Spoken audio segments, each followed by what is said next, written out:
আজকে তোমাদের জন্য নিয়ে এসেছি অনেক মজার এবং সুস্বাদু একটি ডিমের কারি রেসিপি। এই ডিমটাকে আমরা একটু মাঝে মধ্যে স্পেশালভাবে খেতে ইচ্ছে করে, তাই আমি মাঝে মধ্যে ডিমটাকে এভাবে রান্না করে নিই। আশা করছি তোমাদেরও ভীষণ পছন্দ হবে। তোমরা একবার হলেও এই রেসিপিটি ট্রাই করে দেখো, জাস্ট প্রেমে পড়ে যাবে। তো ফ্রেন্ডস, আমি তৃপ্তি, আর তোমরা দেখছো তৃপ্তির রসুই ঘর। তাহলে চলো আর দেরি না করে রান্নাটা শুরু করে দিই। রেসিপিটি সম্পূর্ণ জানতে স্কিপ না করে পুরো ভিডিওটির সাথেই থাকো। প্রথমে দেখো, তরকারিটি রান্না করার জন্য এখানে আমি 7টি ডিম এবং 3টি আলু সেদ্ধ করে নিয়েছি। সেদ্ধ করার পর চামড়াগুলো ছুলে এগুলোকে পরিষ্কার করে নিয়েছি। এখানে তোমাদেরকে একটি টিপস বলি, দেখো ডিমগুলোর খুব সুন্দরভাবে চামড়া উঠে গেছে। চামড়াগুলো সুন্দরভাবে ওঠার জন্য আমি ডিমগুলো সেদ্ধ করার সময় 1 চা চামচ মতো লবণ দিয়ে দিয়েছি। এখন এখানে সেদ্ধ করে রাখা আলুগুলোকে আমি হাত দিয়ে চেপে চেপে একটু চটকিয়ে নিব। এই আলুটা আমি পরবর্তীতে তরকারিতে ব্যবহার করব। এখন এগুলোকে সাইডে রেখে দিব আর চুলায় একটি কড়াই বসিয়ে দিব। কড়াইয়ে দিয়ে দিব 1 কাপ পরিমাণ সরিষার তেল। তোমরা চাইলে এখানে সয়াবিন তেলও ব্যবহার করতে পারবে। এই তেলটা ভালোভাবে গরম হলে এখানে দিয়ে দিব 1/2 চা চামচ মতো লবণ আর সামান্য করে হলুদের গুঁড়ি, যাতে করে ডিম ভাজার সময় ফুটে গায়ে না আসে। এখন একে একে ডিমগুলো দিয়ে দিব আর নেড়ে চেড়ে ডিমগুলোকে ভেজে নিব। এখানে ডিমগুলো ভাজার সময় চুলার আগুনটি একদম মিডিয়াম ফ্লেমে রাখবে আর এগুলো তোমরা তোমাদের পছন্দ অনুযায়ী ভেজে নিবে। কেউ একটু কড়া করে ভেজে তরকারিতে দিয়ে খেতে পছন্দ করে, আবার কেউ হালকাভাবে ভেজে দিয়ে খেতে পছন্দ করে। ডিমগুলো ভাজি হয়ে যাওয়ার পর এগুলোকে নামিয়ে নিব আর কড়াইয়ে আরও একটু তেল দিয়ে দিব। তেলটা ভালোভাবে গরম হলে এখানে কিছু গোটা মশলা দিব। দেখো এখানে একটি তেজপাতা, কিছু সাদা জিরা, একটি দারুচিনি, 3টি এলাচ আর কিছু লবঙ্গ দিয়ে দিয়েছি। এখন এগুলোকে একটু নেড়ে ভেজে নিব। তোমাদের কাছে যদি সবগুলো মশলা না থাকে তাহলে যেগুলো থাকে ঠিক সেগুলোই দেবে। মশলাগুলোকে একটু ভেজে নেওয়ার পর যখন সুগন্ধ বের হবে এখানে 1 কাপ পরিমাণ দিয়ে দিব পেঁয়াজ কুচি আর একটি বড় সাইজের রসুন কুচিয়ে রেখেছি সেগুলো। এখন এগুলোকে নেড়ে ছেড়ে ভাজতে থাকবো। একটু লালচা করে ভেজে নিব যাতে করে এগুলো নরম হয়ে যায় আর এগুলো থেকে সুন্দর সুগন্ধ বের হয়। এই পর্যায়ে আমি তোমাদের কাছে একটি রিকোয়েস্ট রাখি, তোমরা যারা আমার চ্যানেলে নতুন এসেছো, সকল ধরনের রান্নার সহজ এবং সুস্বাদু রেসিপিটি পেতে আমার চ্যানেলটি সাবস্ক্রাইব করে রেখো। আর যারা আগেই সাবস্ক্রাইব করে রেখেছো তাদের জন্য থাকছে অনেক ভালোবাসা।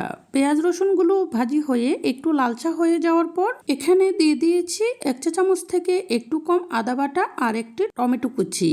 এখন এগুলোকেও নেড়ে একটু ভেজে নিব, খুব বেশি ভাজবো না, জাস্ট টমেটোর কাঁচা গন্ধটা চলে গেলেই হবে। একটু ভাজার পর যখন টমেটোগুলো নরম হয়ে যাবে এ পর্যায়ে এখানে দিয়ে দিব 1/2 চা চামচ মতো ধনিয়া গুঁড়া, 1 চা চামচ থেকে একটু বেশি জিরার গুঁড়া। এখন এখানে অল্প করে জল দিয়ে দিব এই মশলাগুলো যাতে পুড়ে না যায়। এরপর এখানে দিয়ে দিব 1/2 চা চামচ থেকে একটু বেশি হলুদের গুঁড়ি আর 1 চা চামচ মরিচের গুঁড়ি। এখানে মশলাগুলো তোমরা তোমাদের পছন্দ অনুযায়ী বাড়িয়ে কমিয়ে দিতে পারো। এখন নেড়ে চেড়ে এই মশলাগুলোকে সুন্দর করে কষিয়ে নিব। যে কোনো তরকারির স্বাদ বেশিরভাগটাই নির্ভর করে মশলাটাকে ভালোভাবে কষানোর উপরে। এখানে তোমাদের কাছে আমি একটু দুঃখিত, কারণ মশলাটা কষানোর এই সময়টাতে আমি 1 চা চামচ থেকে একটু বেশি লবণ দিয়েছিলাম। ভিডিওর সেই অংশটা স্কিপ হয়ে গেছে, তোমরা অবশ্যই লবণটা দিয়ে দিবে। কষাতে কষাতে দেখো মশলার রংটা লাল রং ধারণ করেছে। মশলাটাকে যতটা বেশি লাল করে কষানো যাবে তরকারির স্বাদটা ততটাই বেশি হবে। এই পর্যায়ে আমি এখানে দিয়ে দিব চটকে রাখা আলুগুলো আর ভেজে রাখা ডিমগুলো। এগুলোকে এখন মশলার সাথে একটু নেড়ে চেড়ে কষিয়ে নিব। এতে করে আলুগুলো ভাজি হয়ে যাবে, সুগন্ধ বেড়ে যাবে আর ডিমগুলোর রঙও লালচা মতো হয়ে যাবে। ভাজতে ভাজতে এগুলো থেকে সুন্দর সুগন্ধ বের হবে। এ পর্যায়ে এখানে ঝোলের জন্য পরিমাণ মতো কুসুম গরম জল দিয়ে দিব। কুসুম গরম জলটাই ব্যবহার করতে চেষ্টা করবে, কারণ যে কোনো তরকারিতে কুসুম গরম জলটা ব্যবহার করলে তরকারির থিকনেস এবং স্বাদটা অনেক ভালো হয়। এরপর এগুলো ভালোভাবে ফুটে উঠলে ঢাকনা দিয়ে চুলার আগুনটি ডিম করে 5 মিনিট মতো এভাবে বসিয়ে রাখবো। এতে করে মশলাগুলো সহ তরকারি একটু সেদ্ধ হবে আর স্বাদটা আরও একটু বেড়ে যাবে। এরপর ঢাকনাটি তুলে নিয়ে এগুলোকে একটু নেড়ে দিয়ে সামান্য করে গরম মশলা উপরে ছড়িয়ে দিব। গরম মশলাগুলো দেওয়ার পর এগুলোকে নেড়ে ভালোভাবে মিশিয়ে দিব। তোমরা যদি ডিমের এই কারিটির ঝোলটা একটু বাড়িয়ে রাখতে চাও তাহলে জলটা দেওয়ার সময় একটু বাড়িয়ে দিলেই হবে। গরম মশলাটা নেড়ে মিশিয়ে দেওয়ার পর একটু ফুটে উঠলেই এখন আমি চুলার আগুনটি নিভিয়ে দিব। কিছুটা ঠান্ডা হলে এটি পরিবেশনের জন্য সম্পূর্ণ প্রস্তুত হবে। ডিমের এই কারিটি ভাত, রুটি, পরোটা কিংবা লুচির সাথে তোমরা যদি খেয়ে দেখো, কথা দিচ্ছি এই তরকারিটা তোমাদের প্রিয় তরকারিগুলোর লিস্টের প্রথমে থাকবে।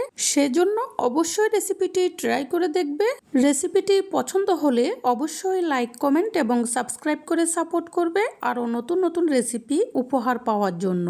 তাহলে আজকের মতো এখানেই বিদায় নিচ্ছি। পরবর্তীতে চলে আসব নতুন কোনো রেসিপি নিয়ে। সেই পর্যন্ত সবাই ভালো থেকো।